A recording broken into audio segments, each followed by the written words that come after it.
4000 एकड़ जमीन पर काजू के बागान है, काजू के पेड़ लगे हुए।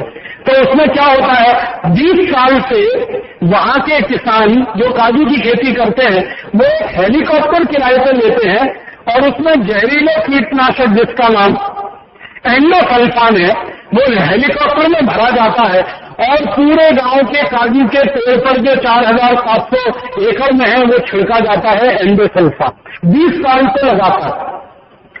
जब मैं पहली बार उस गांव में गया था तब उन्होंने बताया कि हम 20 साल से ये छिड़क रहे हैं और लगातार वो छिड़कने का दुष्परिणाम क्या हुआ है कि वो मैंने आपको बताया 2% एंडोसल्फान तो कीड़े मारने में चला जाता है, 98% गांव के तालाब में जाके घुल जाता है और गांव के तालाब का पानी गांव के लोग पीते हैं तो उनके शरीर में वो एंडोसल्फान आ जाता है।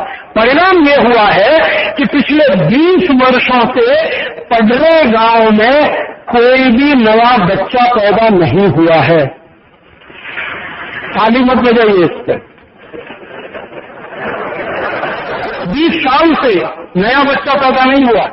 नपुंसकता इतनी अधिक है उस गांव में, स्त्री और पुरुषों में बच्चे पैदा होने की संभावना नहीं। पुरुषों के वीर्य में शुक्राणु नहीं है, माताओं को अंडाणु नहीं बन रहे हैं। और उस पर रिसर्च करने के लिए Indian council of medical research की जब टीम गई, एक बहुत बड़े वरिष्ठ डॉक्टर के नेतृत्व में, डॉक्टर मोहन कुमार उनका नाम है, उन्होंने जब पूरे गांव के लोगों का ब्लड सैंपल लिया तो पता चला कि गांव के लोगों के खून में एंडोसल्फान नाम का कीटनाशक घुस गया है और जितना मनुष्य की सहन करने की शक्ति है, जिसको हम टॉलरेंस लिमिट कहते हैं, उससे 40 गुना ज्यादा। ये गांव के लोगों का खून रक्त परीक्षण जब किया तो डॉक्टर मोहन कुमार की टीम ने ये पाया और वो टीम ने फिर बताया कि ये खून में इतना ज्यादा एंडोसल्फान है, इन लोगों को तो सवाल ही नहीं उठता कि बच्चे पैदा हो जाए। फिर पता लगाया गया कि बच्चे पैदा नहीं हो रहे, ये तो एक बीमारी और क्या क्या है। उस गांव में पता चला हर घर का दूसरा और तीसरा आदमी कैंसर का शिकार है, हर घर में। फिर और ज्यादा रिसर्च हुई तो पता चला कि गांव में जितने बच्चे हैं जो पैदा हो गए 20 साल पहले, उनको अगर आप देखोगे तो किसी की उम्र 4-5 साल से ज्यादा नहीं लगती जो 20 साल से बड़े, क्योंकि शरीर का ग्रोथ ही नहीं हुआ। वो बिल्कुल छोटे से बच्चे हैं अभी भी। गांव में हम लोग गए तो देखा घरों के दरवाजों पे बच्चे बैठे हैं, स्कूल में बच्चे खेल रहे हैं, कुछ बच्चों के हाथ ऐसे हैं, कुछ बच्चों के हाथ ऐसे हैं, किसी के पांव ऐसे हैं, किसी को एक हाथ में 8-9 उंगलियां हैं, किसी के पांव में 10 से 12 उंगलियां हैं और किसी के पांव बिल्कुल पीछे की तरफ मुड़े हुए हैं, किसी को आधा पांव है, एक पांव है ही नहीं है। इस तरह के 20 बच्चे। और ज्यादातर बच्चों को हमने देखा तो शरीर छोटा सा, सिर बहुत बड़ा है। एक बच्चे का सिर इतना बड़ा कि वो हिला नहीं सकता, हमेशा लेटा रहता है। उस बच्चे की उम्र पूछी तो उसकी माने का 32 साल की उम्र है और मुझे लगा कि ये 4-5 साल का। उन सभी बच्चों के हमने फोटोग्राफ खींचे थे, फिल्म बनाई थी।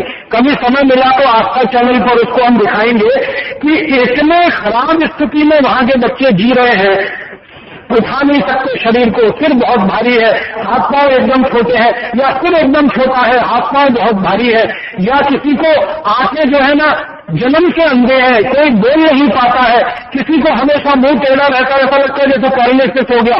न्यूरोलॉजिकल डिसऑर्डर उस गांव में सबसे ज्यादा।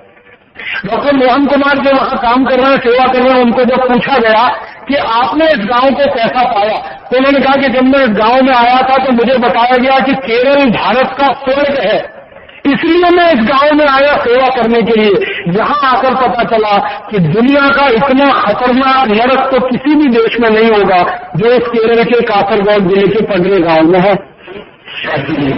शादी नहीं हुई, कोई अपनी बेटी उस गांव में भेजने को तैयार नहीं है, कोई उस गांव की बेटी को अपने घर में लाने को तैयार नहीं है। इतनी दुखदायी कहानी है उस पडरे गांव की।